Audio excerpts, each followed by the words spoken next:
ആധാറും പാനും ബന്ധിപ്പിക്കാൻ പ്രത്യക്ഷ നികുതി ബോർഡിനുള്ള അവസാന തീയതി ഈ മാസം ഡിസംബർ 31-നാണ്.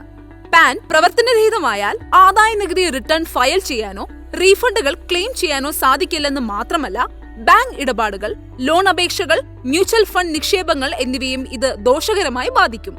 ലിങ്കിങ്ങിന് മുമ്പായി രണ്ട് രേഖകളിലെയും പേര്, ജനനതീയതി തുടങ്ങിയ വിവരങ്ങളിലെ പൊരുത്തക്കേടുകൾ പരിഹരിക്കേണ്ടതുണ്ട്. തുടർന്ന് ആദായ നികുതി ഇ ഫയലിംഗ് പോർട്ടൽ വഴി മൊബൈൽ OTP ഉപയോഗിച്ച് ലളിതമായി ഈ പ്രക്രിയ പൂർത്തിയാക്കാം.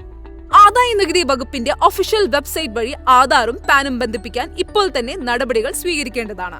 ആദായ നികുതി ഇ ഫയലിംഗ് പോർട്ടലിലൂടെ പാനും ആധാറും ഓൺലൈനായി ബന്ധിപ്പിക്കുന്നതിന് ആദ്യം രണ്ട് രേഖകളിലെയും പേരും ജനനതീയതിയും കൃത്യമാണെന്ന് ഉറപ്പുവരുത്തിയ ശേഷം പോർട്ടലിലെ ലിങ്ക് ആധാർ എന്ന ഓപ്ഷൻ തിരഞ്ഞെടുക്കുക.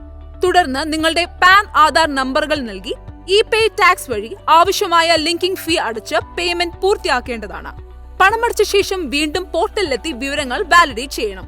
ആധാർ ലിങ്ക് ചെയ്ത മൊബൈൽ നമ്പറിൽ വരുന്ന OTP ഉൾപ്പെടെയുള്ള ആവശ്യമായ വിശദാംശങ്ങൾ നൽകി അപേക്ഷ സമർപ്പിക്കുകയും ചെയ്യുന്നതോടെ ലിങ്കിംഗ് പ്രക്രിയ പൂർത്തിയാക്കും.